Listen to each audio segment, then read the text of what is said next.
Hello, everybody, and welcome to the Homewrecker podcast. I am the Golden Greek, Alex Arion, joined as always by my beautiful, lovely, gorgeous wife, Monique.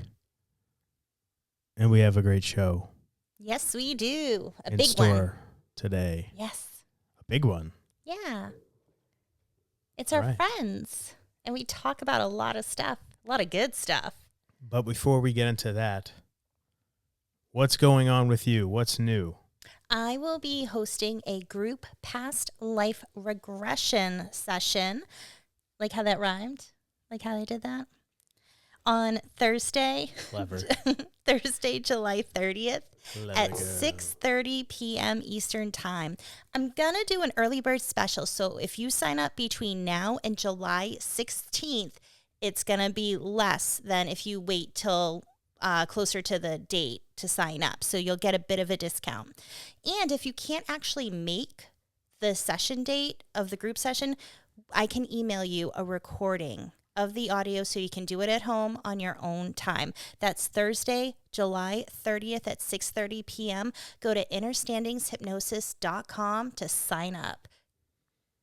And also, we have Buy Me a Coffee. If you want to show support, you can go there, show your support.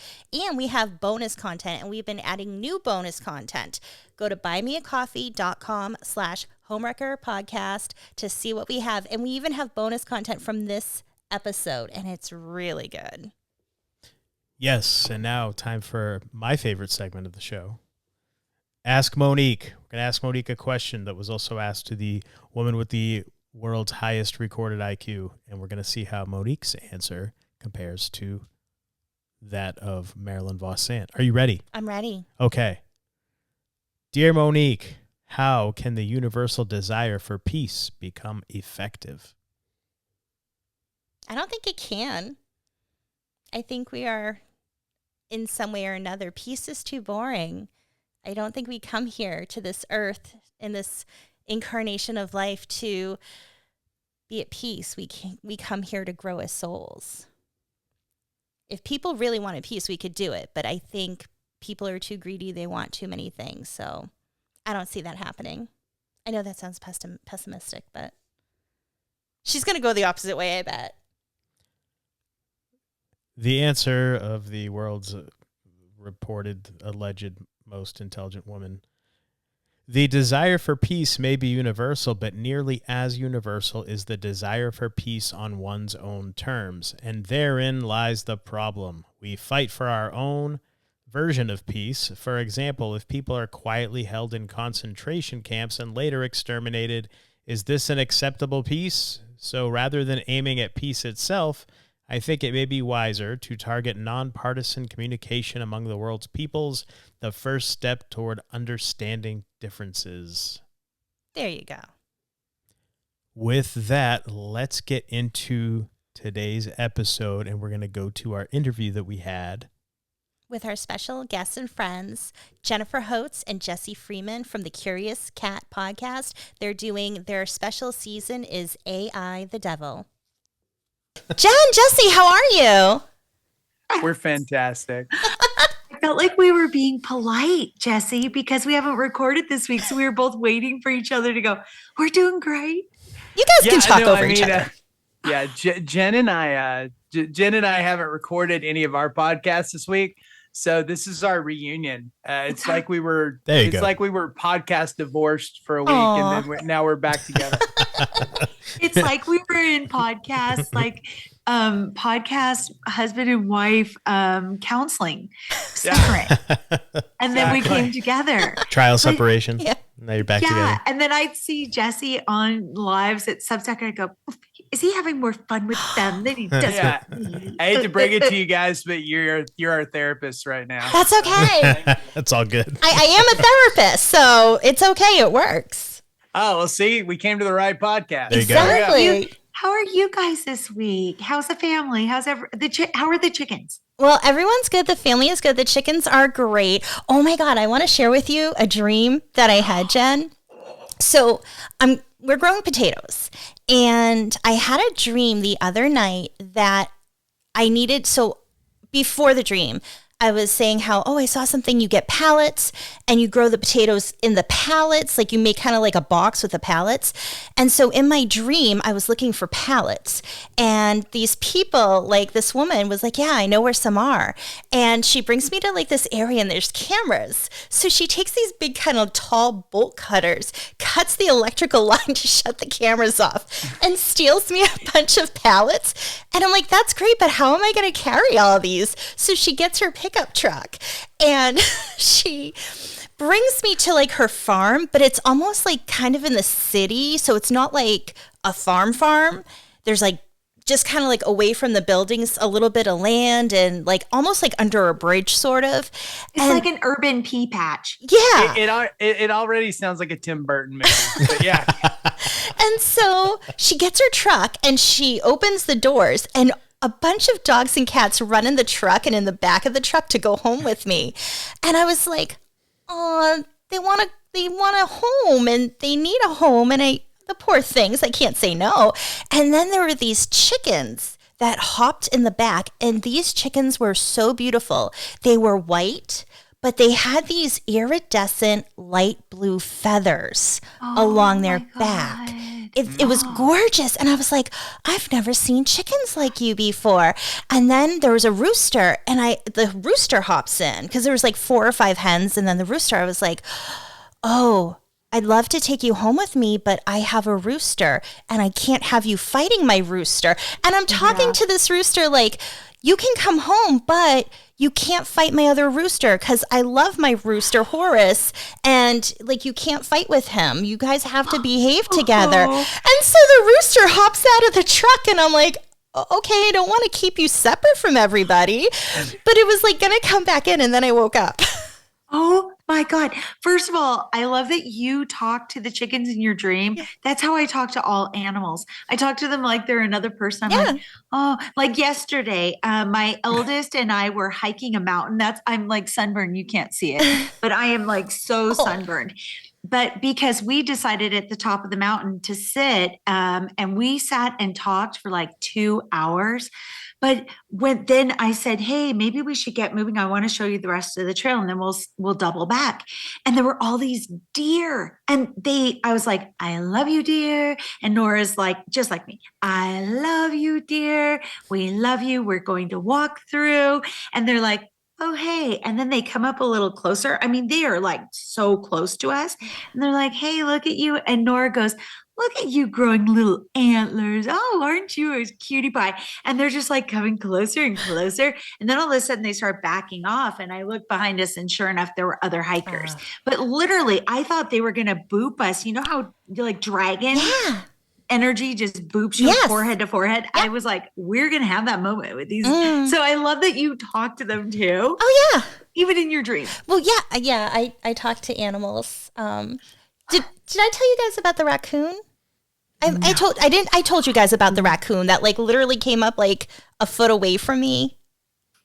It was like, Jesse, do you remember this? I don't remember the I don't remember this either. So I feel like I would have remembered raccoon story. Same. But yeah. Okay. So we move up here in the country, and in our backyard, like we have a deck, and then there's like a rock kind of wall that has space, and there's flowers and plants. And then it's some grass, and then we have a pond. On the other side of the pond, there's a fire pit, and we have like the animals hang out back there because they come use the pond. So one early evening, there was a raccoon, and like it's a raccoon we see it walk by in the evening. And it came out, and so I go outside on the deck because there's like a sunroom and like it's glass and you can see outside. And I saw the raccoon, so I go on the deck, and the raccoon puts its arms up and like waves with both arms, standing on 2 hind feet. And I'm like, hi, and I'm waving at the raccoon, and I'm like grounding myself, and I'm like, come see me, come visit me. I want to pet you, raccoon. I want to love you. And so I wave at it, and it comes a little closer, and it stands up, and it waves again. And then I'm like, oh, hi. So I wave again. It literally came up the little rock wall and came up on the deck. And I'm just like, this raccoon is going to sit in my lap, and I'm going to pet it, and I'm going to love it. And then in my head, can I get rabies if it accidentally scratches me? Oh, that would suck. And then all of a sudden it stopped and it ran away. I'm like, oh, I'm sorry. I did it. I just the vibration changed. Yeah. The vibration changed. What's crazy is like, you are so uber talented and you have this amazing intuition and amazing gifts. And I can't remember if it was John Keel. I'm probably getting the name wrong, but there are certain people in this like very woo sphere that also intersects with science that have had these experiences with raccoons. Really? Specifically. Oh, yeah. wow. Look it up. Well, we're off. Raccoons are awesome. So just saying. So you were talking about we're talking about nature and in the woods. I want to hear I'd love to hear some stories about being in the woods, freaky stuff that happens. I got my Bigfoot tank top on. We're all about Sasquatch, that energy. I want you guys to share with us some cool stories if you want to. Yeah, sure. It's kind of funny because I've been posting these videos that we made a while back where me and my buddy go out to this, it's an old sawmill that's out in the woods, and it's not too far from here. Is it abandoned? Yeah. Oh yeah. That makes it better. Since like 1920 or something like that. Yeah. It's rad. So it burned down once in like the late 1800s, and they built it back. But when they built it back, they built it out of stone and concrete. So that's what's left out there are the shells of these like big stone concrete buildings that they when they rebuilt it, because they had a fire that like took the whole place down, and they were like, all right, well, we're gonna rebuild it like this. But there was like a whole, there's a whole town out there, that doesn't exist anymore and stuff. Mm-hmm. So wow. But the sawmill, because it's all stone work, it's still there, the shell of it anyway. And so we would go, we go out there, and when we were in high school and stuff, they were always like, yeah, don't go out there, man. That's where the devil worshippers hang out and stuff, because mm-hmm. I mean, it was like satanic panic, hardcore. Yeah. Sure. Wow. And, and there's a lot of graffiti and stuff out there, and what type of graffiti? What, like, what all kinds of stuff, like, so-and-so loves so-and-so, but also like, skulls and like, pentagrams, and, I took a bunch of crazy pictures. Like some of it's actually pretty good. And but we would go out there, and we started shooting these videos where we were like pretending we were like ghost hunters, or like what we said that we were Yeti hunters. So it's become like a whole thing again.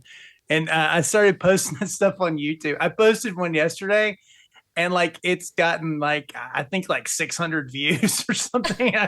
I'm like, okay. And it's just me like saying dumb stuff like, hey, the Yeti's over there, and it's whatever, But when you go out there for real though, like you can feel the energy of all of the history of the place and what happened, because the main building is kind of like there's like a like a rectangular doorway that leads into it, and then it is like it's huge in there, and it's like this whole like just weird just concrete cathedral. It sounds weird in there, like it echoes, and you know what I mean, and like you kind of feel like and it's always like, because I mean, we go out there in the summer and it's hot as hell here, but it's always cold in there, kind of, and it's, there's like a temperature drop that like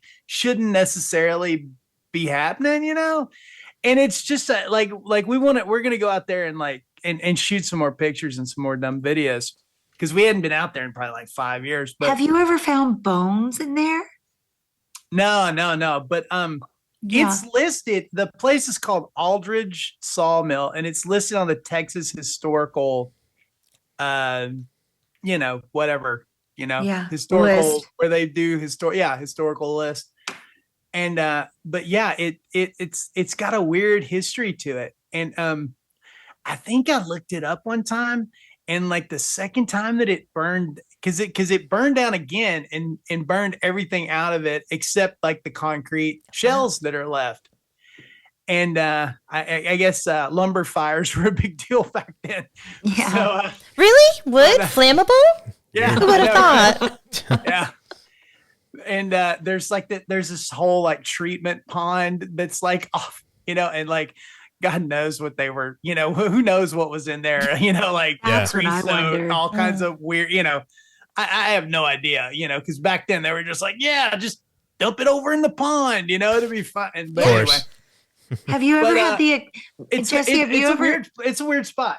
Have you ever had the experience like after you left there that you had bad dreams or you felt like something followed you?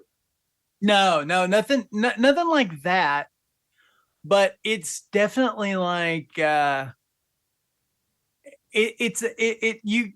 feel like when because you have to walk this trail and you kind of turn the corner and then like there it is, and it's kind of overgrown with pine trees a little bit and stuff.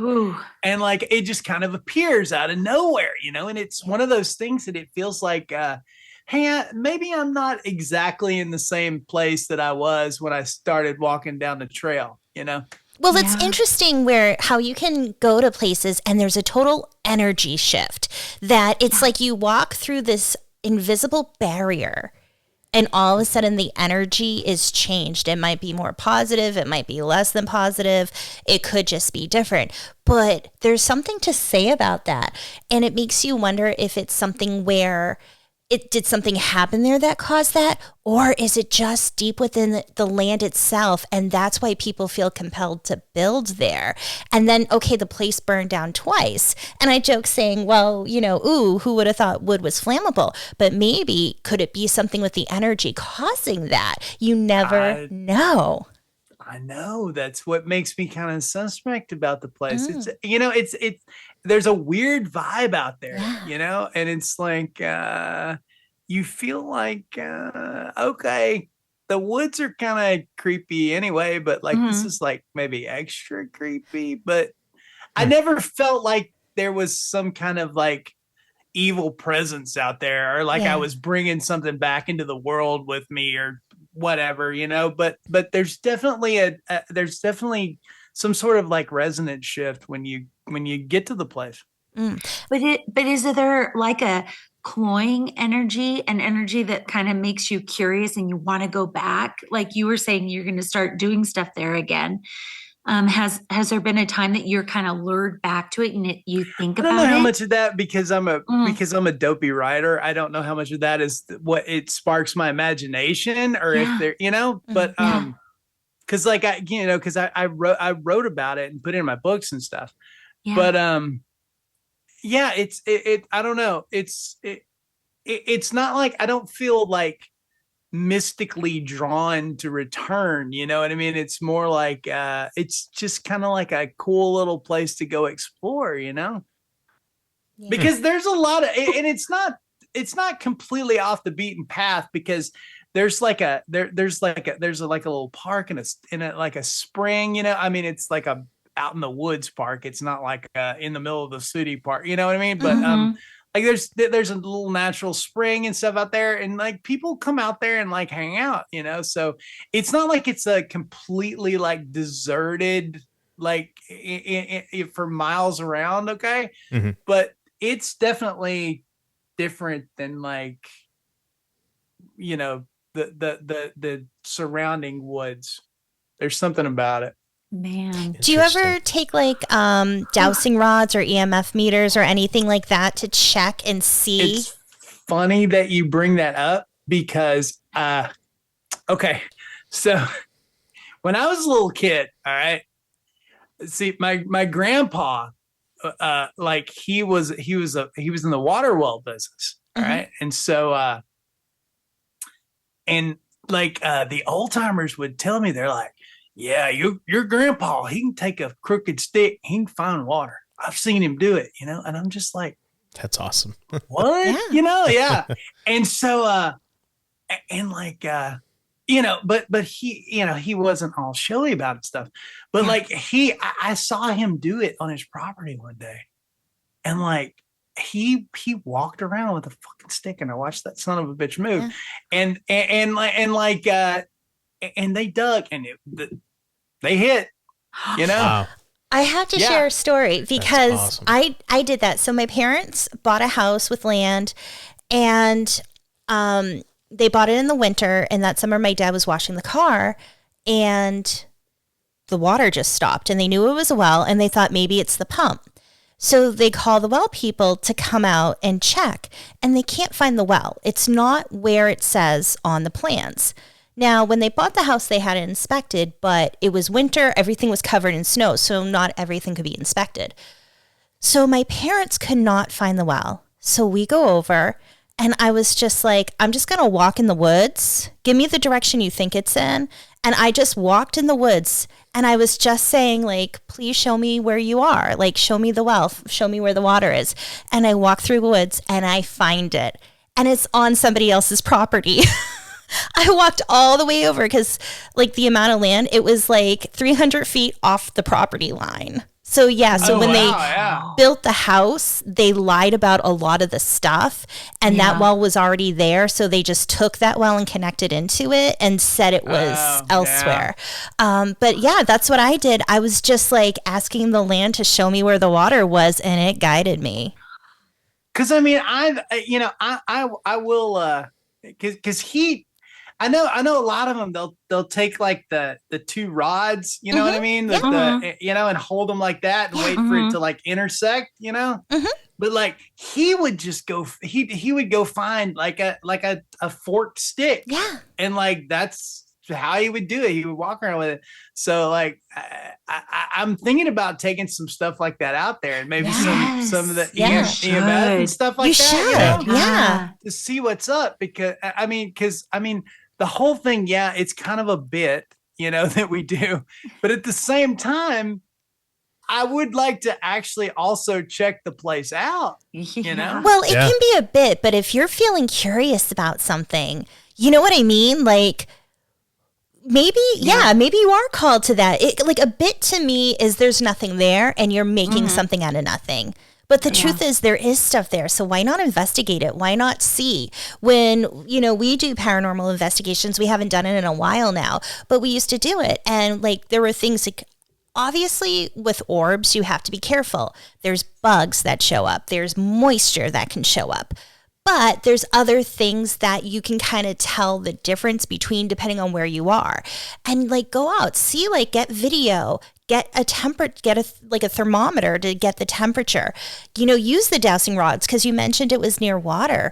But, I've used dowsing rods indoors, and there's a sink not too far by. There's, pipes with water. But when you're doing it and you're putting that energy to communicate with someone or something, like any kind of energy, then it will communicate with you if it wants to. And I think part of it is being tapped into it. So Jesse, I think your grandfather was just tapped into the earth, and that's why he could just use a stick. And I think if you just allow yourself to be tapped in to like what you're feeling and really work with your own instinct, like, who knows what information will come to you. Yeah. All those old timers, they were in tune with that stuff, Oh yeah. Grew up with no indoor plumbing and like 11 brothers and sisters in the middle of nowhere, didn't have shoes. You know what I mean? Like there was like that's, and places like that still exist. And it's and they're not far from me right now. There's places where, like, if you don't live over there, you don't go in there. You know what I mean? It's like, well, don't you think it's a whole different universe over there? Don't you think? Like, I don't know who you are. Yeah, but isn't it like being tapped into your instincts? Yeah, I think so. Yeah, I think sometimes the more, like, I think people would say uncivilized you are, but the more kind of away from all the technology you are, the easier it is to get more in touch with your instincts. Yeah, for sure. If you think about it, like all the, I mean, they didn't have smartphones, TVs, radios. They didn't have all that stuff. It was like, you go outside and I mean, what are you gonna do? You're gonna you're going to tap into what your surroundings are. You're going to start to get in tune with your surroundings. So, I mean, I think we all have that ability. It's just we're so spoiled by modern life.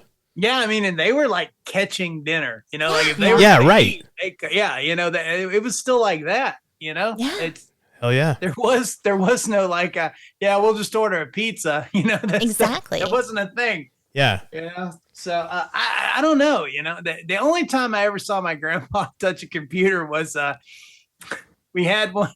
He had one at his office. His secretary used, and like he started playing old school like solitaire on the computer. You know, awesome. He was down when they like you know, when it do the thing at the end. Yes, when you won. Yeah. He was like, "That's cool," you know.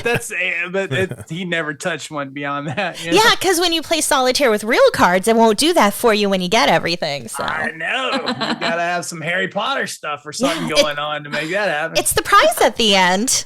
It is. Did you ever see any Bigfoot out there?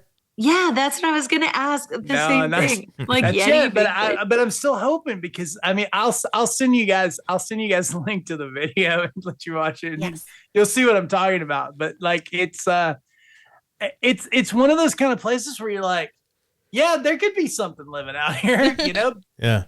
Bigfoot, you know, because we're you know, the joke is like, you know, yeah, you know, it's interdimensional here, and then, you know, Bigfoot comes through here, you know, and you know, stuff like that. So but I'm not ruling that out for real. You know? I don't know. Bigfoot likes gifts. So if you want to see Bigfoot, you have to watch your actual personal energy, and like that energy right now is perfect. It's lighthearted, it's respectful, it's like also this love and like curiosity, but then bring things that are like shiny. They love shiny, and they also love sugar. And so you might pop a Pop-Tart in your backpack, but bring something shiny like a stone, and then just leave it somewhere on the trail and say, this is for you. I'm not expecting anything in return, but I just wanted to put it here in case you want to pop in. And it's just a way. And sometimes you get an interaction you're not expecting when you do something like that, Jesse. So you should give that a try. I hope Bigfoot is like off in the woods, like watching us, like, what are these fucking idiots doing? Don't bring me the blueberry Pop-Tart, Jesse. Right? Nobody likes a blueberry. I hope they're like, I'm not interdimensional. What is he talking about? I do that, like on our land. I will bring gifts out, and it's like, this is not an exchange. This is not going to happen all the time or a routine thing. I set that out there, especially for the Fae, because it's like, I don't want you thinking this is a transactional thing and you're like a subscribe kind of thing where you're going to keep getting it. I'm not asking for anything. I'm just sending my love. And I've put crystals out. I've put food and treats out and everything. So yeah, I totally do that. Just putting my love out to the land. And I remember a few years back, we took the kids to the beach, and I brought some crystals to give to Mother Ocean. And I had a little piece of black tourmaline that I wanted to share to try to put that love and respect and protection out into the ocean. And I was with our middle son, and I was explaining what I'm doing, and I'm like, I'm just going to put it down. And if she wants it, she'll take it with the current. She'll pull it back in. And so I do that. I put it down, and I give my intention to it, and it gets pulled into the ocean as like the waves come up and pull back. And I'm sitting there just for a moment talking with our son, and then I look, and the wave comes in and pulls back, and there is this little small iridescent shell. It was like white iridescent, like a little teeny tiny little clam shell. And it was so beautiful. I'm like, oh, it's a gift for me. Like, how cool is that? And so I took it and I brought it home, and it's on my altar, and it's there like with my water, because I have the elements that I give tribute to, and I put it there with my water and everything. So it's just really cool because, yeah, when you give out, I think, to the earth, like, regardless of what it is, that energy will pick up on that, and it will show you in some way that it wants to connect. It totally does. And you just reminded me, Monique, it's really nice to be Monique's friend, Jesse, because I mean, we were leaving I was like 2 years ago, almost exactly. We were leaving for Japan. Yes. And Monique goes, when are you leaving? When are you leaving? I've got something I've got to ship you. And then I get in the mail these beautiful stones. And Monique's like, it's not necessarily a protection. I just think that you're going to be doing your offerings throughout the country. And so I had these beautiful stones. Some I did need for protections because there's an energy of going as an American that I experienced the last time we went. That's the first time I ever had a panic attack. I was in a hotel room and we were on Tokyo Bay, and I woke up and I felt like somebody was just choking me out, like choking me to death. And I had to I couldn't get out of the room. I didn't know where my key was. I didn't want to wake up the family and pound to get back in. So I'm just holding my hands against the glass. And I'm like, this was energy of like, how dare you do what you did to our country, Americans, from the Japanese. So I did definitely, like, the country itself is amazing. The people are amazing. The food's amazing. But sometimes I would just pull a stone that you sent me for that. But then there was this one day that everybody was like, we were all so familiar. You know, we had our 2 grown children with their adult Joshes. Each of them have a Josh as a partner, which is so easy for us parents to deal with. And then, you know, we were all 6 of us doing something separate that day.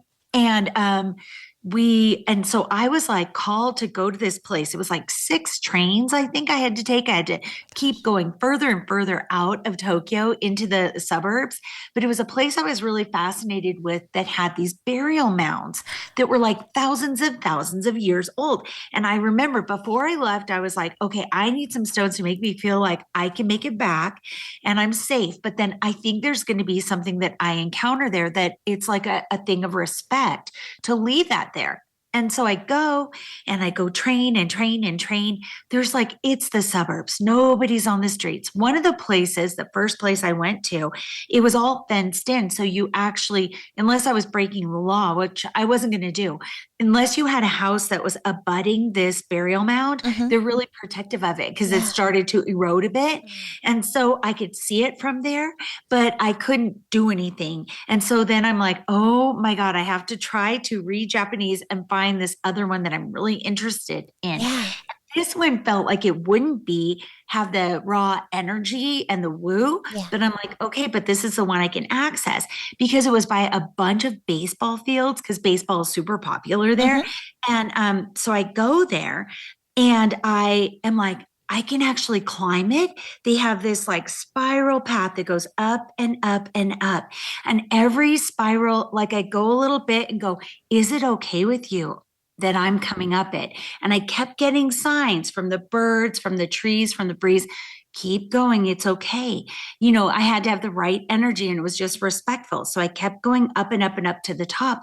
And it was really cool because I was taking pictures. I left my stones. I was really sad. I was like, I am so sorry. There's somebody really amazing that is buried here. And I just cried. And I said, I'm so sorry that you're getting my watery self, but I'm really sorry I didn't know you in life. And thank you for what you did for your country. I don't even know if people remember you're here.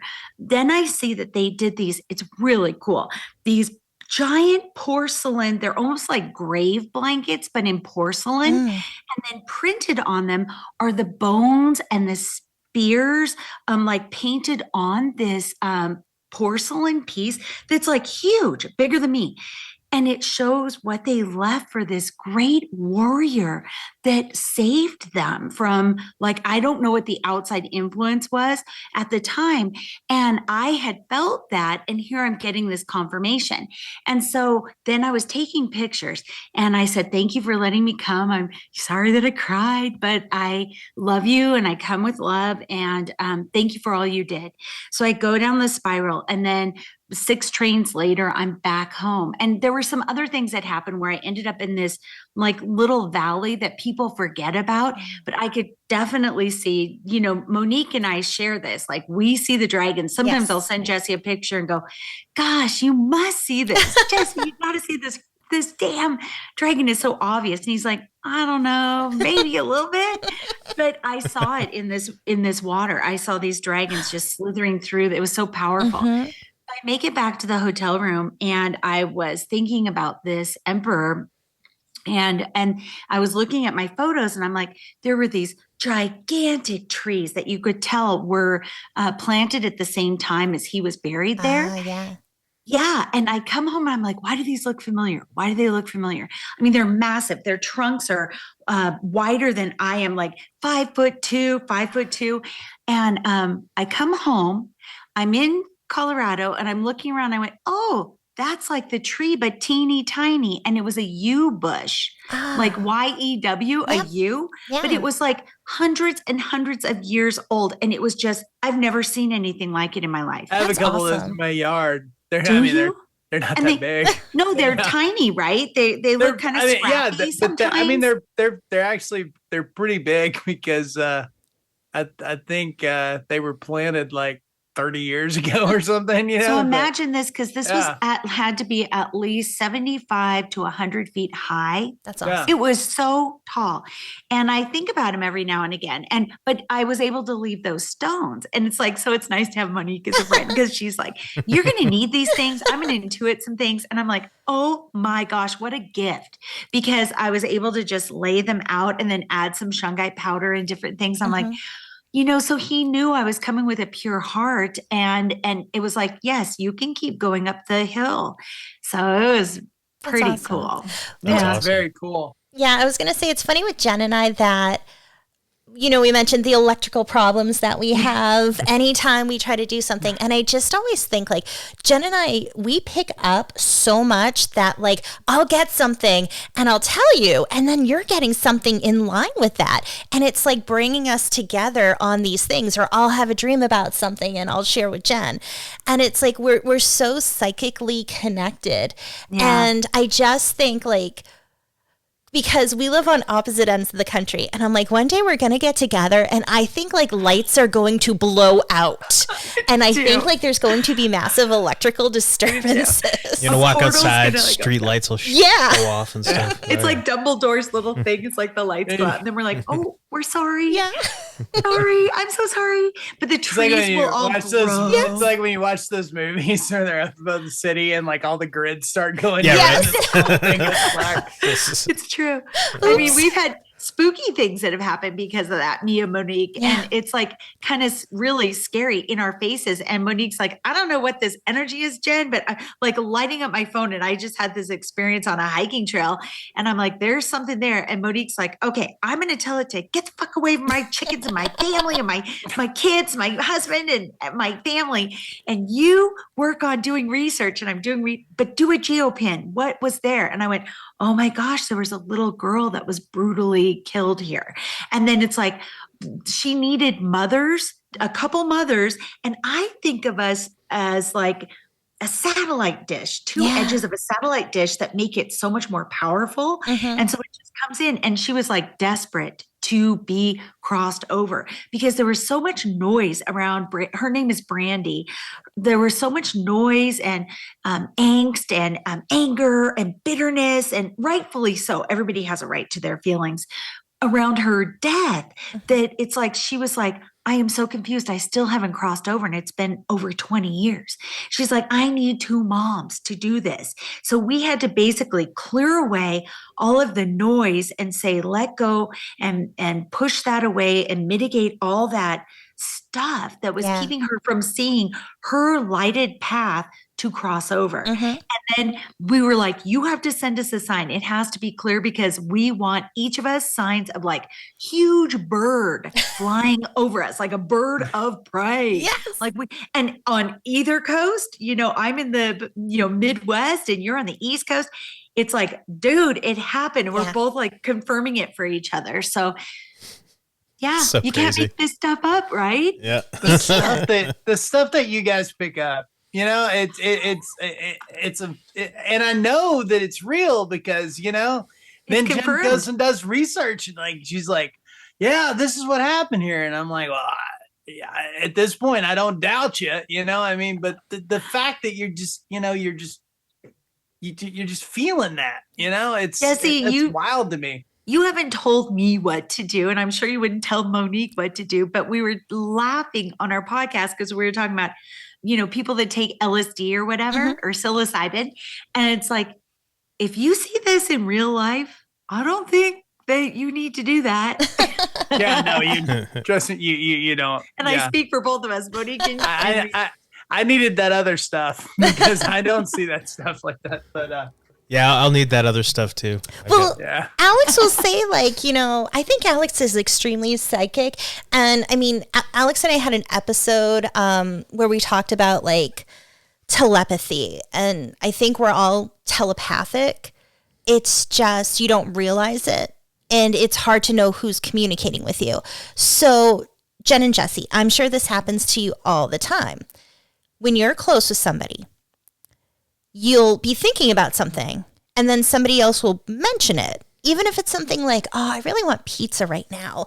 And then they'll be like, you know what I'm in the mood for? I want pizza. And it's like, I was just thinking that. And it's hard to tell who was thinking it originally. Like Alex and I will do that. Okay, when did you start thinking about the pizza? And we'll try to trace the timeline of who thought about it first and who picked up on the message.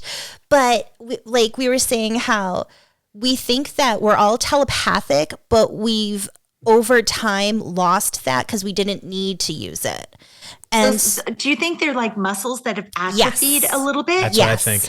Yeah. And I think you have to work on, because like what we've been doing over the years is talking about like sending those messages and seeing what we can do, but also trying to think about the thought.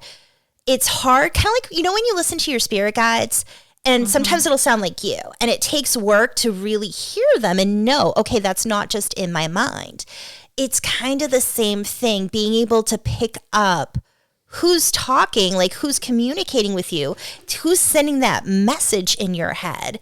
And then, if you're sending that message out, because you do it subconsciously, you're not doing it like, okay, I'm thinking of a message. It works on the subconscious level. But wait, but you can do that, because I was just listening to somebody and they were like, I had a part where I was in a dark area, so my cell phone didn't work. And my mom was like, I won't be able to know if something goes wrong. Yeah. And so she said, I am going to, let's practice this. Yeah. And I'll think so keenly on you, Mom, or you think so keenly on me that we'll know that we're in distress. So she was on this job site in a dark area. Her phone wasn't working, and she hears her name in her mother's voice. It's so clear. And so she runs back to her truck, gets to the place where she has cell coverage, and goes, Mom, did you do the thing? And her mom goes, yeah, I was just testing our connection. Well, I think it takes work. That's awesome. But it takes work. It's on a subconscious level, but it takes time to get there. But I think it's all there. It's just most people don't even realize it. It's not even a blip on their radar to actually do. And if you just try, hey, I'm thinking about this thought, you know what I mean? That shit never most works. People, it's not going to work because you have to build that to get there. It's this unknown subconscious is how we're doing it without realizing it. But I'm sorry. I agree with you. I feel like we're born with it. Yeah. And I feel like I think you guys are right. And I feel like you have to kind of like relearn it, because you lose that stuff when you're a kid, because you're not most kids are taught that like well, that's not real. There's you're not really hearing things. There's no that you don't, your imaginary friend isn't real or whatever, you know what I mean? And I don't know. The older I get, the more I'm convinced that like, your imaginary friend is real and you were hearing stuff, but then society that's one of the things that society just beats out of you, because that's not what we're doing. We're training, they don't get citizens and workers. Right. They don't want us to hear these things, hear the truth of things. Mm-hmm. Well, so when our house was being built, we lived in a tent for 6 months. So we're surrounded by woods. And in terms of hearing things, I think we can all pick up on frequencies. We can hear sounds. We can hear communication.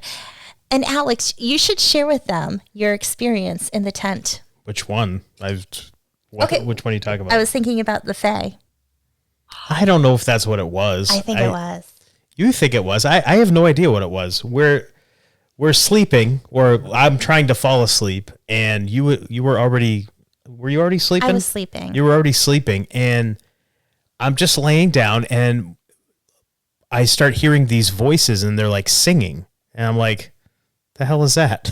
It's like 2 a.m, and I'm thinking, okay, is that like some kind of weird bird or something, or is that like are those owls? Because we got owls out here, we got all kinds of crazy, like the sounds you hear at night if you're outside and you're in nature, like in the woods.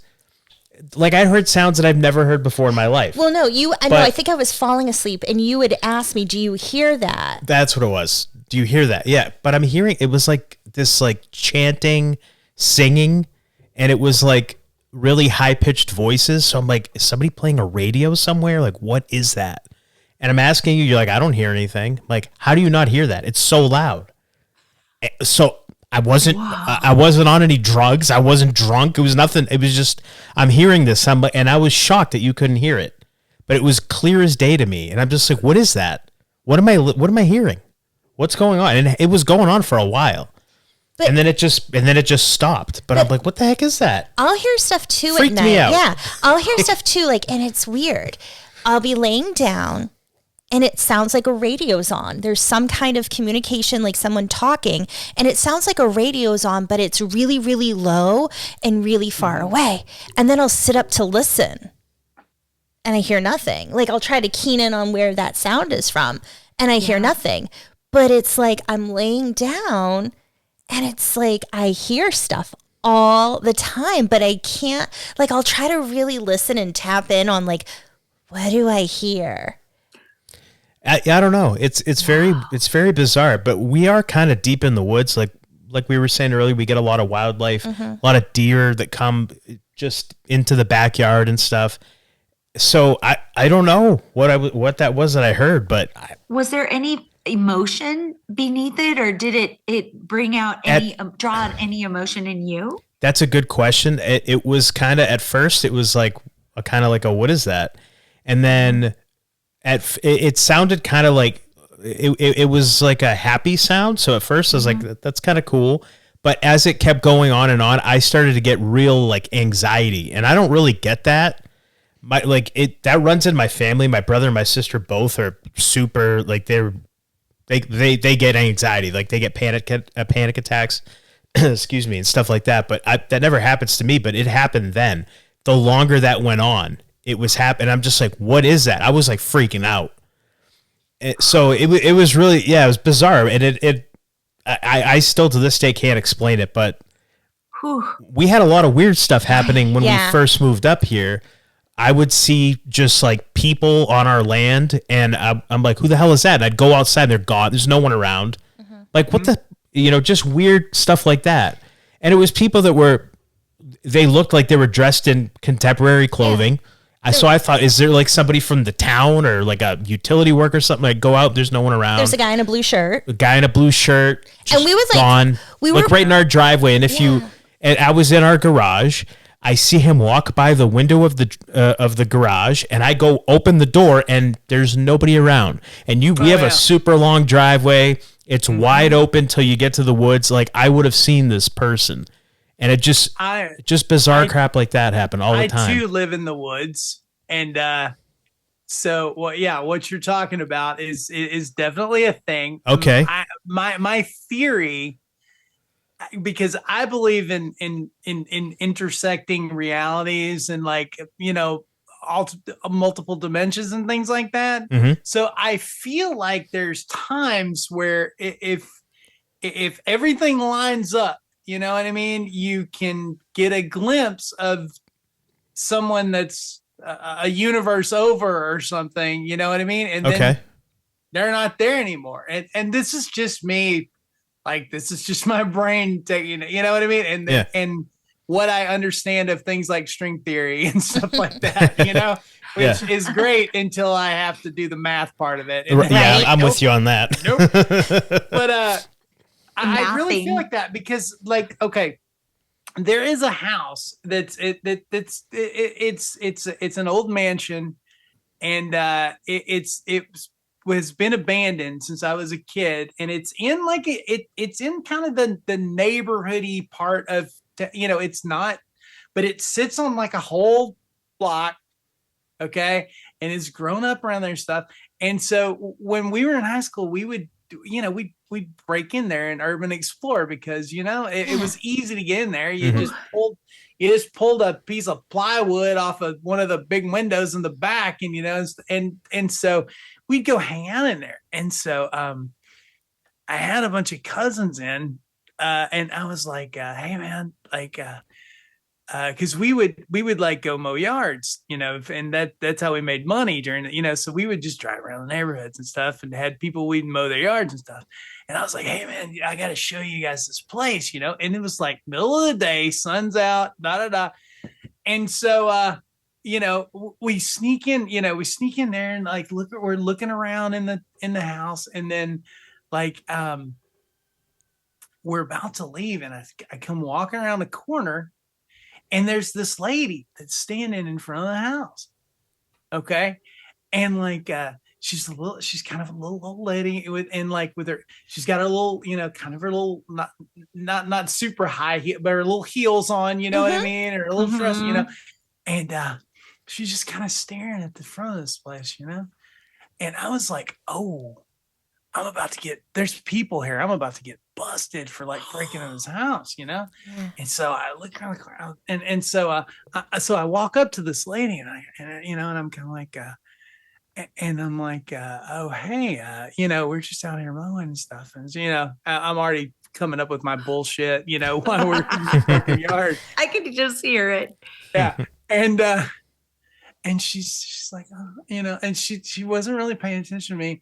And she's looking at the, and she's like, yeah, this is such a beautiful place, and like we had a little exchange like that for a couple minutes. I was like, okay. And so I sneak, I'm like, okay, well, yeah, we're going to go.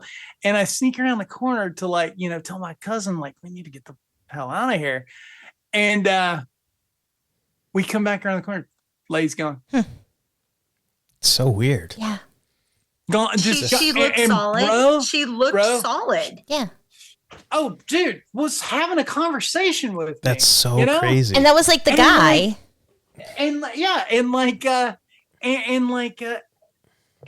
said, this sits on a whole block, and like there's no way this lady in like 20 seconds, like in her little high heels or whatever, was able to run off. It's like just she wasn't there anymore. Yeah. Wow.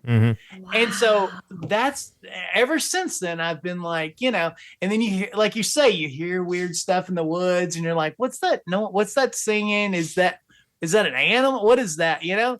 And that's where my brain has gone ever since. I'm like, because I was like, okay, did I see a ghost? You should ask them. Well, what is a ghost? What was that thing that Rachel asked us about? She's like, you need to do research about that. It's like called a mimic.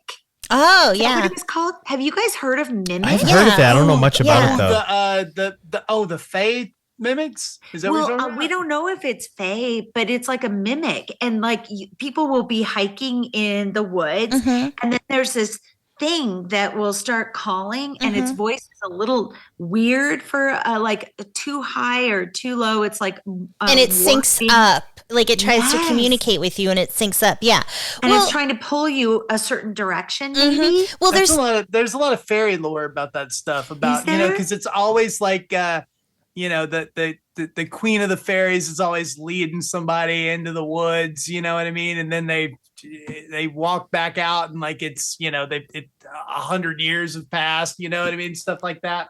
Well, there's all different lore because you have the Fae, right? But there's also on the East Coast we have the Pukwudgie, and that's a New England thing. What is that? You have to Pukwudgie.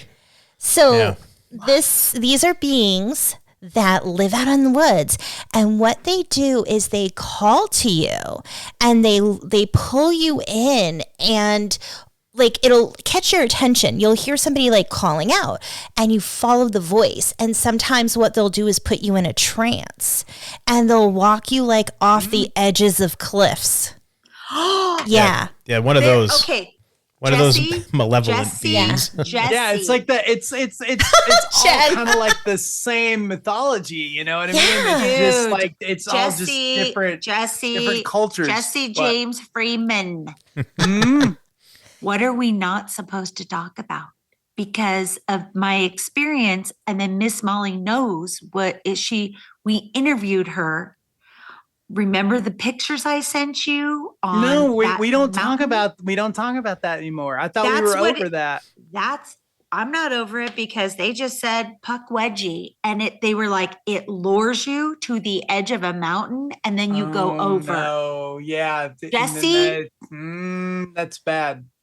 What box did we just open? Yeah. What is going on? You can't make this shit up. Okay, so Jen's got a story that like I got it. It kills all of mine, you know, except like no, maybe it's not a competition. Like in the same I don't thing, see that they have a prize, but we all. Oh no, we have a trophy in the back, just waiting for the best story. Right? Okay. I'm trying to win the trophy.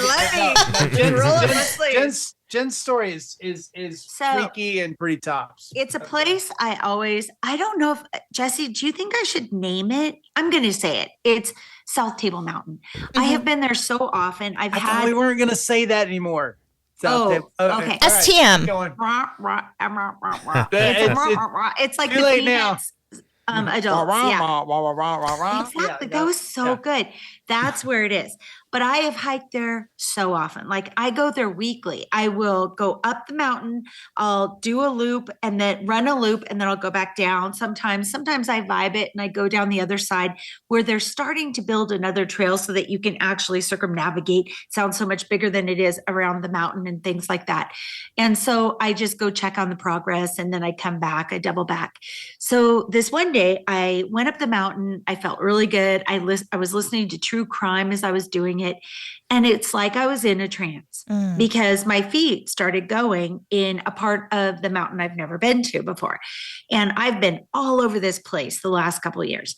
And I keep going and going. And honest to goodness, I didn't even know how far I had gone until I was doubling back after this experience. When I go there, I am following what is two ruts, like maybe a service truck, because there are service trucks that can go up there. The other thing, I had to go past this area where the police practice. They have a practice lap where they can practice high-speed chases and stuff on their motorcycles and things. So I saw that. See a Jefferson County truck up there. So somebody's doing work. I keep going for what ends up being 2 miles. I was in such a trance. I'd already gone like 4 miles. So I'm gassed. Normally I would be exhausted, drink my water, eat half a Pop-Tart and pop down the mountain again. But I just felt compelled to keep going. I was like, everything was blanked out. I just kept following the path. And all of a sudden I'm at the foot of this like power pole, you know, the ones that have like those big metal, it almost looks like a big robot, man. Yeah. And at the bottom of it, I was alarmed because there was a safety vest. There were goggles. There was, another piece of clothing. I mean, there's nothing else. And it's not even a real trail. It's like maybe the mountain bikers go up there and do circles and stuff. And then as I was like, okay, it was right by the edge of the mountain. And I had this sadness. I had this bubbly, sick feeling in my stomach. And which sometimes I get if I'm getting a message or whatever, or I have to deliver a message and it's going to get worse if I don't. So then I start going a little bit back, and in the bushes is this black cap, and it's upside down and it's like inside outed. And I was being drawn to pick it up, but my guides were like, don't touch it with your fingers. Yeah. I did take a picture of it, and then right beside it was this giant piece of stark white bone. And I was like, is this human? And my guide said, deer. So I have to believe that it was a piece of deer.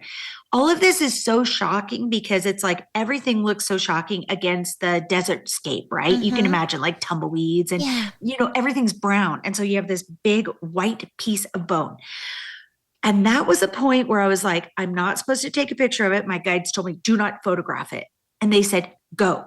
And so I went, go. And they said, imagine there's a bunch of eyes on you. Get out of here. So I got back on the trail and I ran. 2 miles. I couldn't believe how far I'd gone off the main trail. There was no trail there. I get down the mountain, I come home, and I'm like, that was really weird. Doug was out of town on a business meeting. And so I couldn't stop thinking, what death happened there that I don't know about? Because I've done so much research. I've done shows on it. I have talked about the KKK that met on Castle Rock. I've talked about a woman that was murdered in the 1800s by her goddaughter. Like, I've covered it. And I found a person that he died. He was a mountain biker. Mm-hmm. He was a father of 3, and his joy was to, like at sunset, he would do the mountain bike trails. And I did find that almost not quite a year ago, August, he died there. He died. Oh, wow. They'll only say it was an accident, and he died there. Okay, so I'm like, okay, is it him? I felt like he was connected to it, but there was something else there, and it felt just spookery and sticky.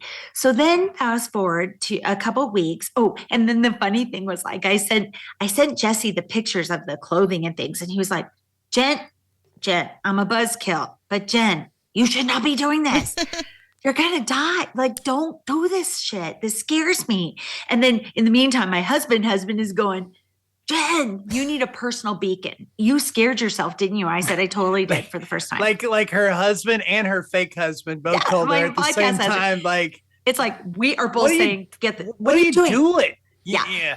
So then we have Miss Molly Knows on the podcast. Love Molly. Yeah, she's awesome. I know. She's a friend of your show. Yes. She's totally cool. She's so awesome. She is amazing.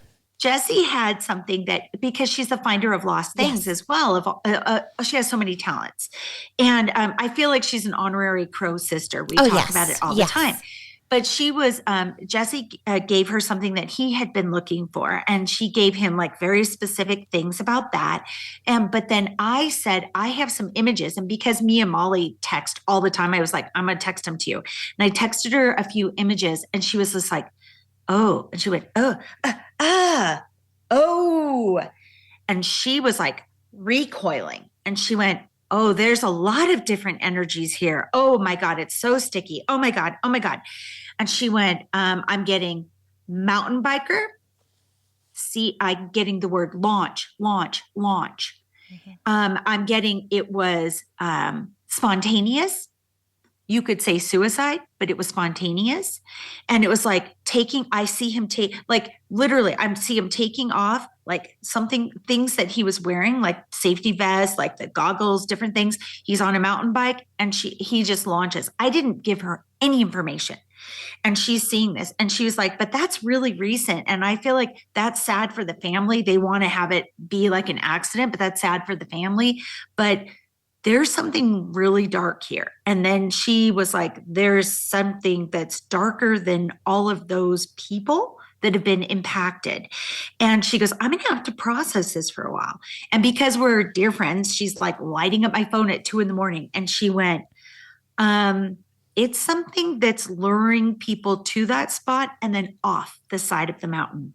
She said, son of a bitch, right? Jesus. I just got chills. And she said the guy, he went up there just in good, like, I'm so excited, I'm doing my ride.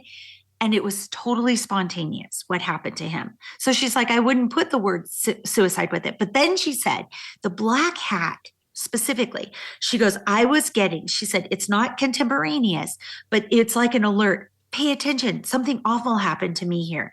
And she goes, I'm getting an image of a woman like from the 1960s, like her hairstyle is very much like the late 60s. Yeah. She was doing research on the mountain. She was like an underling to a professor and other people. And she was sexually assaulted there. Oh no. And she said, I don't think that you'll find it in the police records because she didn't make a police report back then. But there's that. And then what led him to do this to her? It's like this energy. She goes, the land is bad. She said, Jen, you like to make land better and pass on like spirits, but you can't do anything here. The land is bad. And if you go up, you're protected. And she goes, and then she really freaked out. She goes, look in this image. and she shows me, and there's like this Fae circle. It's clearly a circle, like a Fae circle in a portal, and that's around the black hat. And another piece of clothing, she found it in a couple places, and she goes, what I keep getting is they get bored. And they're like, we're just bored. It's not a hate, love. It's not a mean or good. It's like we just get bored, and we're just using the energy of this land to see what we can do to people because we get bored. And so then I had this big, and she said, my advice to you, do what you want, but my advice to you is not to return there and to delete all of your pictures. And so I did that, but I didn't want to. That's why I was asking you if it was like both of you, the guys in the chat right now, is it cloying energy? Did it want to draw you back? Because I had a hard time. It was like an attachment. It's like, I know I need to do this, but I wanted these pictures to exist. And I'm like, And then but I let them go. And then I started doing research, and there's North Table Mountain and South Table Mountain, and they sit like this. And in the middle, this river has carved what is, over millions of years has carved this gap between them. And what I got is that the elementals attached to that land are like, our energy here is falling, it's eroding, and we're just going with it, and we're playing with it.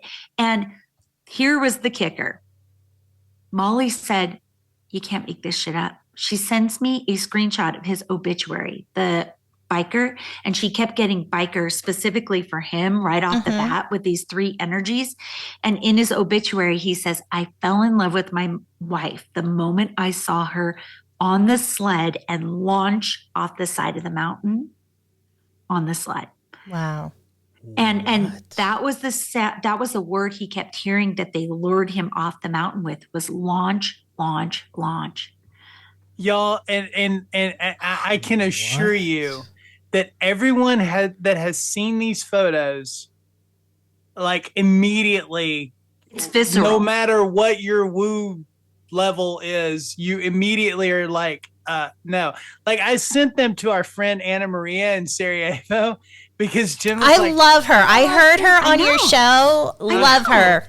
She's great, right? She is. Yeah.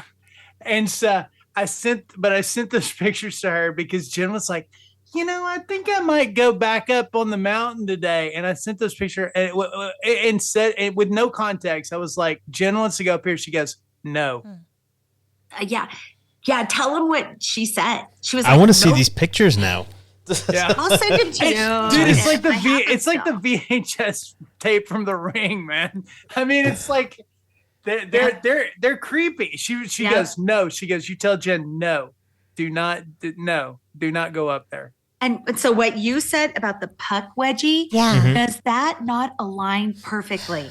Okay, so it's so all I'm thinking is missing 411. That's what I was thinking too. Because now I'd be like, let's look at how many other deaths or disappearances happen in that area. And I almost want to, like, we should call, like, Miss Molly and be like, let's pinpoint all these, like, missing 411 locations and see what she gets, if she gets that energy.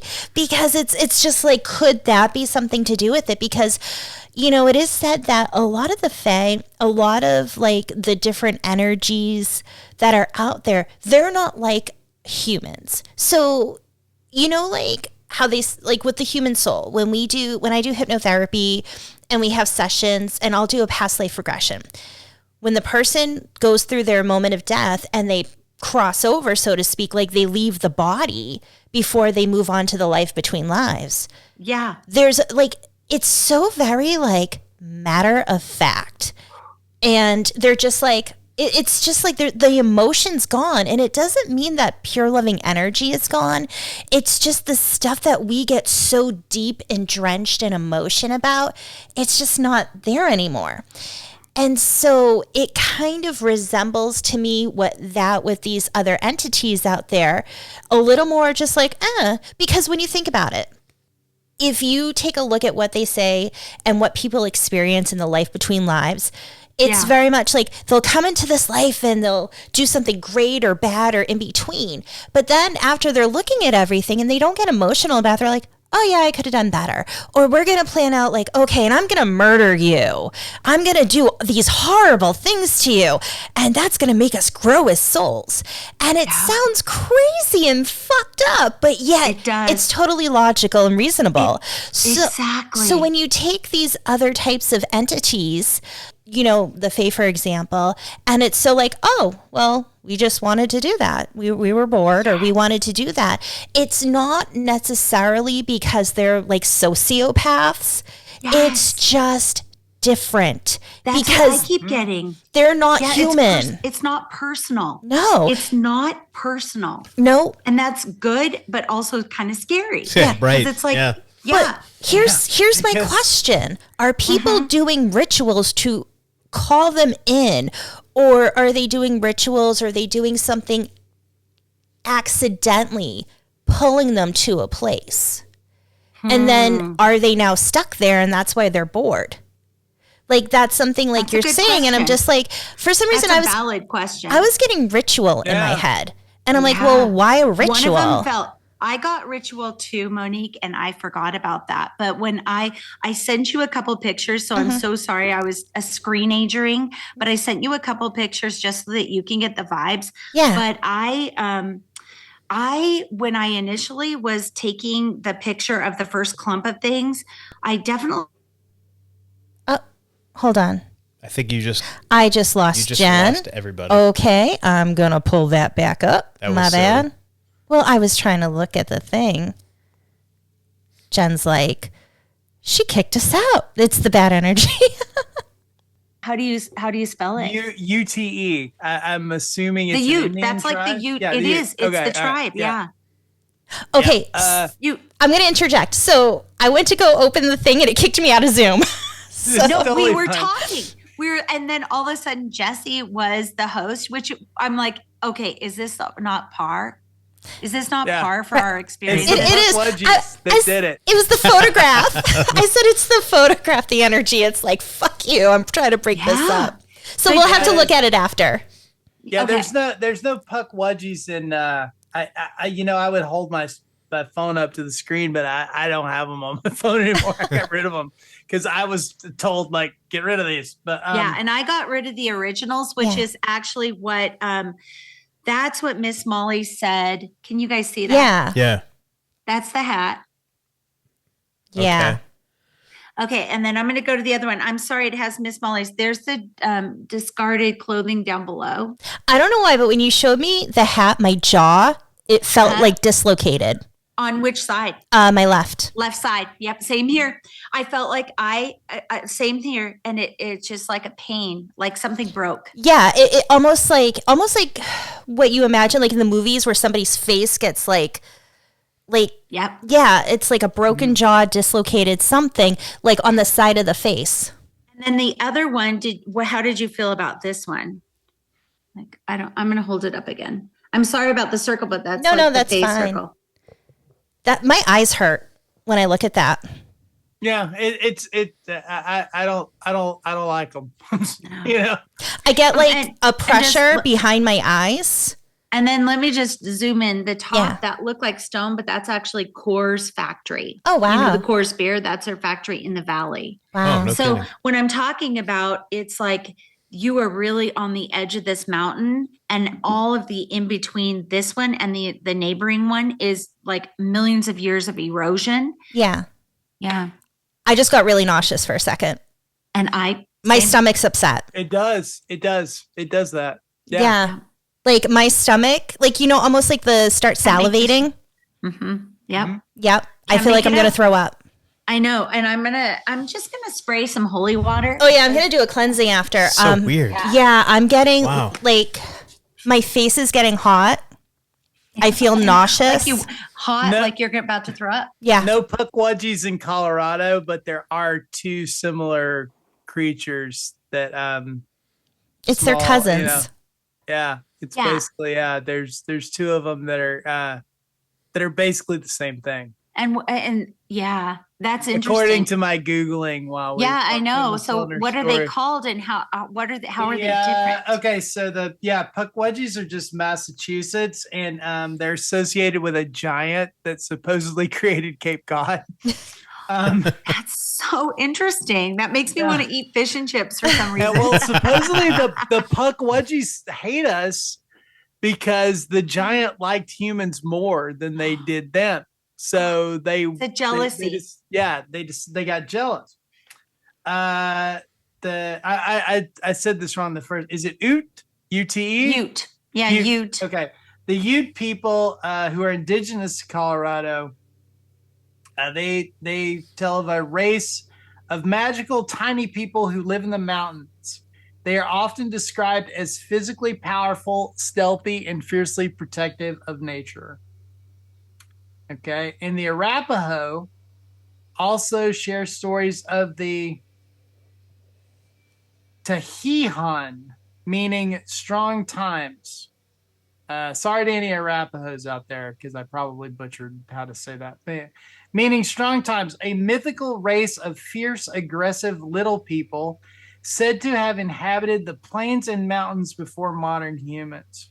So that resonates. Yeah. It's definitely Native American folklore, which the Pukwudgie is too, I guess, right? But even with Miss Molly and Jesse telling me, no, don't go back. And then, my eldest and I were like, well, prior to all of this stuff coming forward, we were like, well, we'll just do what we do. Mother, daughter, we open up portals. We can heal things pretty fast.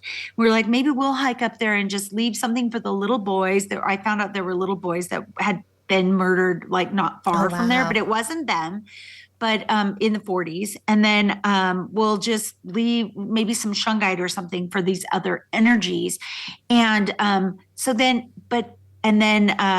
on my own, like a couple days ago, I had my cup was full. I felt really good. And I went, maybe I'll just go up there and just give some love. How could that hurt?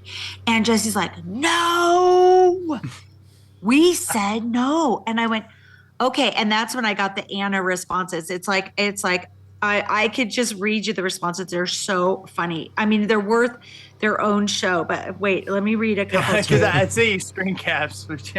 Oh my God! Wait, I have to go into my photos. Oh, I'm calling you. Sorry, Jesse. I just butt dialed you. Okay, wait. I wanted to go to photos because oh my gosh, she's so funny. It's gonna take me a minute because we do go hard on our. Okay, here it is. She was like. Whatever it is, she was like, is literally oh no, that's Miss Molly. That was Miss Molly's thing. Okay. Gigi is her mom. Gigi would be like, fuck no, don't go to, and then she's talking about the funeral, funerals. So don't go to funerals if you don't have to. And so this was kind of the equivalent of the energy was the feeling I got. And then wait, stick with me. Oh my God, I just found Miss Molly. Miss Molly said this. It feels like there are two separate incidents on that exact spot. One is somebody on a dirt bike or a BMX. So she knew nothing. Mm-hmm. Yeah. Type of bike literally launched right off of that area, took their vest off and left us. And that was male. But that's not what you're feeling. That feels recent. The hat is something else. The bike person feels like a suicide ? The hat was being used as a distress signal. So that was when I was telling you guys about Miss Molly's interpretation. Mm-hmm. But Jesse, how come I can't find Maria's in our text thread? And it's there. That is so interesting. Yeah. Hold on. I think I got it. Oh, you do? Gigi would be like, fuck no, don't go to a funeral if you don't have to. And if you have to, don't go straight home afterwards so the bad energies don't linger. Like, that's the type of shit Gigi is on. Like, if you get a sense of dread, back up and leave. I don't think even she should have photos anymore. Yeah. So yeah. Like if I'm honest, that shit, I've forget that shit happened. And she also says, also my grandma, Gigi's mom, once told me, like, if you're in human danger, run. If you're in spiritual danger, don't run. It attacks the immortal, whatever the fuck she meant by that. Isn't that interesting? Yeah. So if it's human, run. If it's spiritual, don't. So it's like bears. You know how you hear about bears, certain bears, it's like they're more attracted if you run. And she said when I sent her the picture with the circle, you know, with the Fae thing, she goes, literally a perfect Fae circle looking thing framed with flowers. And whatever's in the center looks like an abyss. Mm. So yeah, everybody who's saw the nausea got an immediate reaction. Exactly. Like, and now I'm going to put my Organite on my phone. That place, yes. You know, because I have the nausea now. Yeah, like my nausea, it took like Jesse like finishing talking about this stuff on your side before it finally started going away. Yeah. Wow. But okay, so we both got ritual on that. Both of us got like pain on our left side. Yep. You can't make that up. I was going to say, you can't make this shit up. And female. I got definitely female that had the pain here. Did you feel like I didn't get either. I just felt it like it was like my jaw, like the side of my face, and it like pushed my jaw like from the left to the right. Yeah. Something. Yeah. I really believe, especially since you guys said something about that Pukwudgie thing. I'm like, now I'm like, something is drawing people over there. But that's what they do. Making them jump off the cliff. But you know, that's crazy. I have a question. It's very siren though. Think about the sirens. They lure sailors to their death. You are so right. And it's a thought experiment. But okay, I have witnessed it like a jinn that was attached to a human being. It was like an ancestral thing. It's like a family thing. I'm wondering if this man, but maybe somebody else, but I know because of his career and his schooling, he was on the East Coast. I wonder if you can get an attachment where it's like you and that energy. Yeah, they have like a symbiotic kind of energy. And it just, something about that land also just magnified it to the point where I can't not hear it anymore. So I feel like there's probably enough of that stuff. That you know, there's enough of those creatures that, you know, they just call them different things. And like, you know, they have different names for kind of similar things. Like that stuff's already there. You know what I mean? But I'm not ruling out attachment either. Yeah. Well, okay. So here's the thing with that. So Jen, I know you've mentioned your Jinn story before on your show, and I believe like we've talked about it here. And I don't know if I ever shared with you guys that Serafina is somebody who's on Paranormal Karen podcast, and I did a reading with her, and she, like, because there are people who are in sync with Fae and they're like related to Fae, like their souls in a way, and so she's sharing with me, she goes, do you ever have people just stop being your friend and you don't know why? And I go, yeah. And she goes, you have a Jinn. And she said, what happens is somebody might do something to you that you feel wronged, but you know, you can get over it. The Jinn gets upset because it protects you and it scares people away. Oh, wow, that's crazy. And she goes on to explain that my great-great-grandfather was fighting in a war, and I forget where it was because I looked it up and I found all the information and I'm like, holy shit. Was somewhere there was a Jinn. It was kind of like desert land. There was a Jinn, and the Jinn attached itself to him. But it wasn't like a spirit attachment. It became like a possession, but where they were one. Yeah. It was like one and the same. And the Jinn, because the Jinn wanted to have that experience, and the Jinn loved who he loved. Do you know what I mean? And hated who he hated, kind of thing. So when he passed away, the Jinn stayed with the family over the generations, looking over. And I was like, you know, that sounds like a really cool story. And I had gone into looking up my ancestry because also I was getting messages about Druid ancestors for myself, But I'm like, yeah, but we're French, we're not Irish. And so I looked up like the ancestry and talking with my family. Yeah, my great grandmother is from Ireland. And my great great grandfather on my Pepe's side was in the military. He did fight over, was it Africa or something? But like desert, yeah. So I'm just like, holy smokes, like everything is syncing up. That's crazy. But like, so when you're talking about attachment, sometimes it's not quite possession. It's not quite attachment. I think it's like a merging.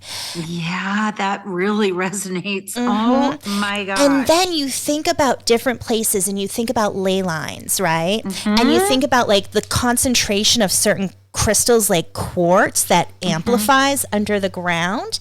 And if something happens there, let's say somebody is separated, right?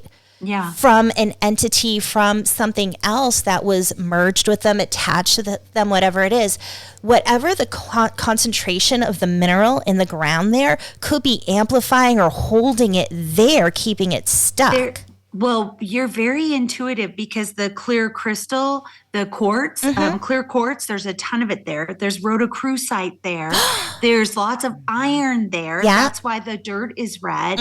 Like everything you're saying so resonates. And so of course it strengths. It like it's a strengthener. It's like an energetic satellite dish. Yeah.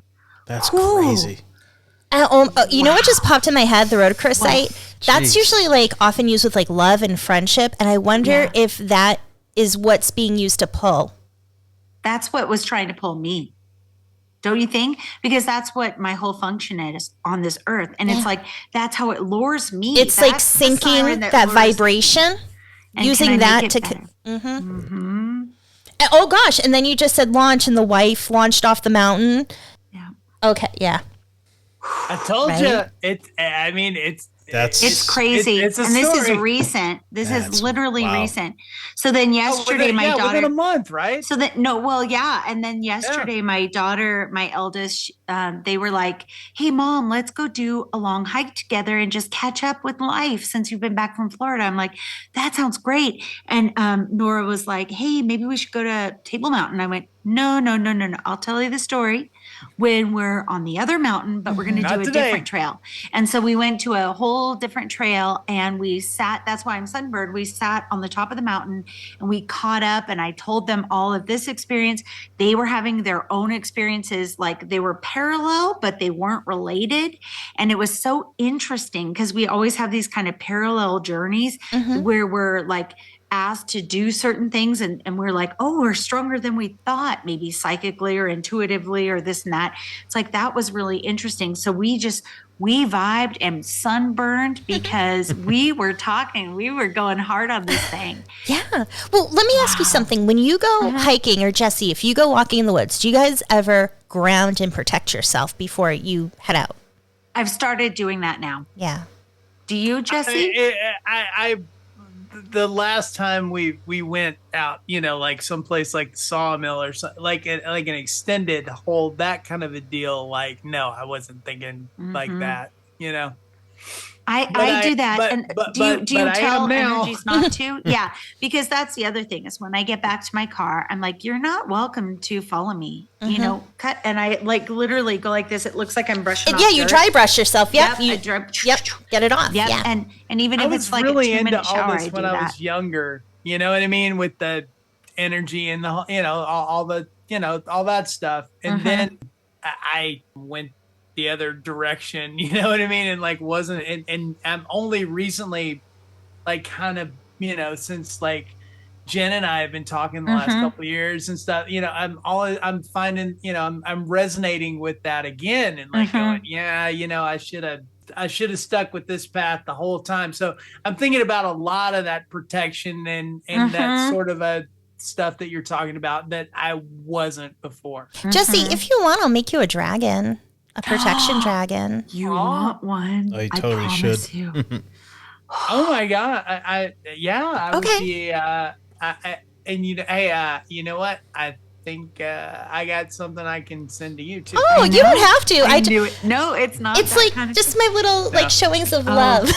They are beautiful. I was just in a week and a half ago, 2 weeks ago, I was visiting with my younger daughter who's in Tampa, but then going to Orlando for a job for the summer and things. And it's like point of pride. Like, look, there's Monique's dragon.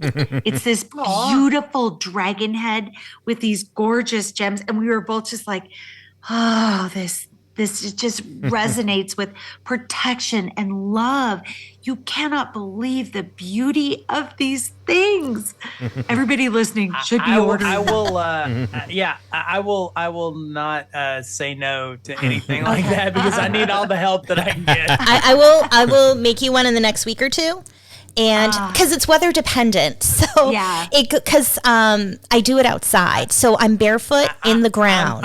I'm cool. So I'm not going into the woods for anytime soon, so I'll be cool until then. Is it too hot? Anyway, that's good. It's real hot, and like you said, like if I want to see the deer, I just walk outside in the afternoon, and like they're all like, I'll make you across from me is like a whole it's like a wooded pasture kind of a deal, like cows and stuff like that. But like the deer are always over there, I'll make you something extra to bring with you when you're in the woods.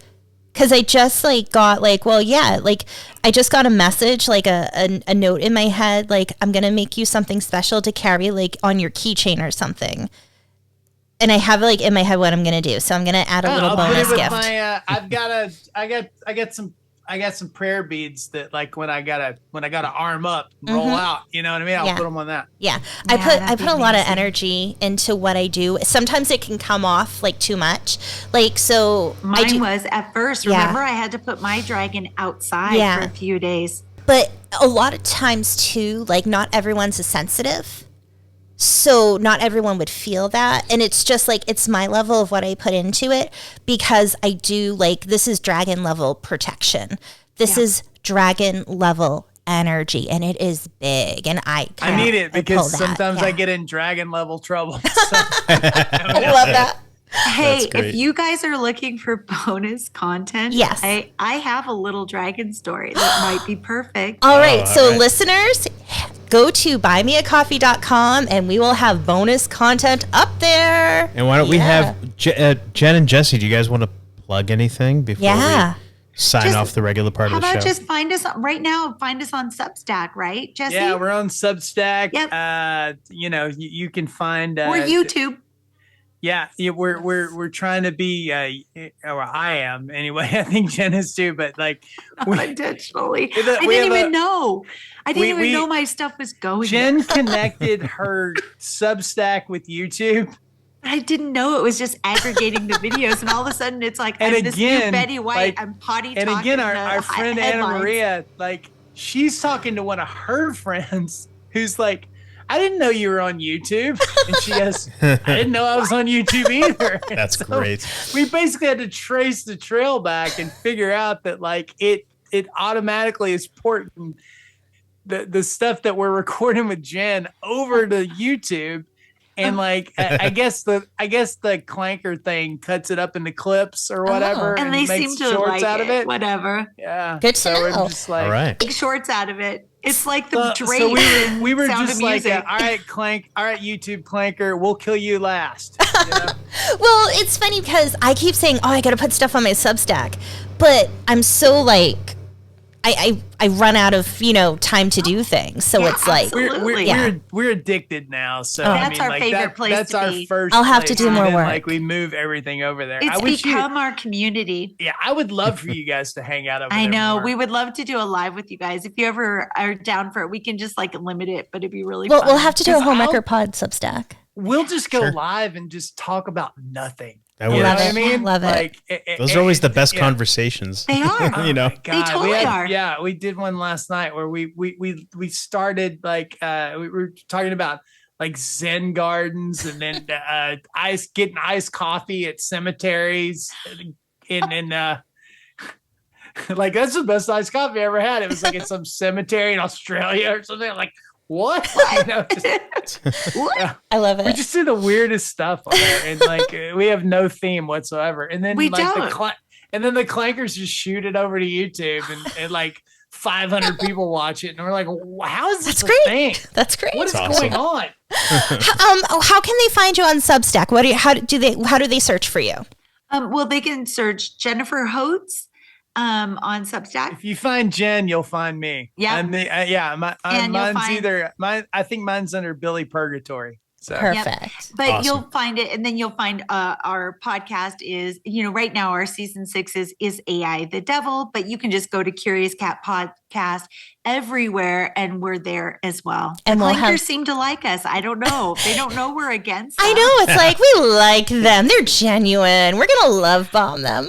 Yes, I'll have all the links in the show notes as well. So that way you can find Jenn and Jesse.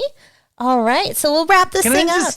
Can I just tell you guys, though, before we go, thank you, of course, for having us. Yeah, and we're so glad to come on, because that means you guys are recording podcasts again, and we need more of that. We sure do. We love your podcast. Thank you. Thank you, guys. Thank you so much. We love you, and we love hearing. We love the doom holes, and just, oh my God. And we didn't even talk about the GATE program. So that's going to have to be another conversation for another time. Cause I got information. So I got stuff on that. So anytime you guys want to talk. Anytime. You're always welcome on our show too. Oh, you awesome. Thank you. Invite. We love you very much. We love you so much. Thank you. That was so fun. I love them both so much. Yeah, it was a fun time. A good conversation. And after we had recorded this episode with them, Alex and I looked at the photographs because she was holding them up on Zoom, and we were trying to see like the little we could, and we were, I was getting stuff, we were having reactions, but when we actually looked at the photos, we saw some stuff, and it was freaky. It was weird. Like when I first saw it, I was like, okay, it's just a picture with like, it just looks like someone took a picture of the ground in the woods. And I was just kind of like, okay, this might be just whatever, just the woods. But then I looked at it for more than like a split second. Mm-hmm. Like I actually looked at it, and it was weird because I started seeing faces. Like little people. Like it was like little people. It was really freaking weird. Yeah. And it was just, and I started, like, the more I looked at it, the more and I don't know if that was just because of hearing what they said about it and everything, if that was like just subconsciously influencing me. But I was looking at it, and we both saw the same thing. It was just freaking weird, though. I'm looking at it, I'm like, what the And I said to you, like, you got to delete that off your phone, because there's something about it. Just get it off your phone. Yeah. It's weird. They were like, it's just weird. In the photo, like little people, like maybe a few inches tall, in comparison to the ground. I didn't see that. I saw like faces. I saw the bodies. I just saw faces in like the leaves. It was weird. No, I know, but I saw the bodies and everything. Like I saw all of them. I didn't see that, but I saw just faces. I did, and there was about 6 of them, and they were nasty little buggers. And whoa, yeah, just weird. I don't know. It was so weird. I deleted those photos. It's silly to talk about it because everyone's be like, "Okay, you guys are crazy." I know. It's just, but it's like, yeah, it's one of those things that, like, yeah, you're gonna listen to this podcast and be like, okay, whatever, guys, you guys are losers or whatever. Well, it was just, I can't explain it without, and we're not gonna show you because obviously we don't have them anymore. We got rid of the pictures, but they were just, it's just weird. I don't think it, like we were saying, like Jesse said, it's like the Ring, and it is. It felt like the freaking Ring, it was like you don't want to pass this around. I don't want to pass this around. Yeah, like no. So I cleansed after I did sage and dragon's blood. I got up and did that thing you said where you brush yourself off. Yeah, you brush the energy off. I'm like, I've never done that before, but this can't hurt. I just feel weird after looking at that picture. It was just very, very bizarre. And we talk a little bit more about it in our mini bonus episode too. Yeah. And we have some off mic content. Check it out, buymeacoffee.com. There's some really fun conversations on there. Yeah. So with that, until next time, just thinking about that, it's just so, it is. Sorry. It's like, it's just so. Yeah. It's crazy. But we hope you enjoyed this episode. All right. We'll have all the links for Jenn and Jesse in our show notes. If you want to reach out to them, you want to listen to the Curious Cat podcast, find them on YouTube. Yeah, all the check links out will be there. the series they're doing right now is pretty. It's good. It's really good. It's very good. Gets you thinking a lot, and it's really good. And they have like mini episodes they call Doom Holes, and those are really fun to listen to, where they go through the news and they talk about stuff going on, and that's really fun to listen to as well. Yeah, so check them out. Until next time, I am the Golden Greek, Alex Arion, joined as always by my beautiful, lovely, gorgeous wife, Monique. And you've been listening to the Homewrecker podcast.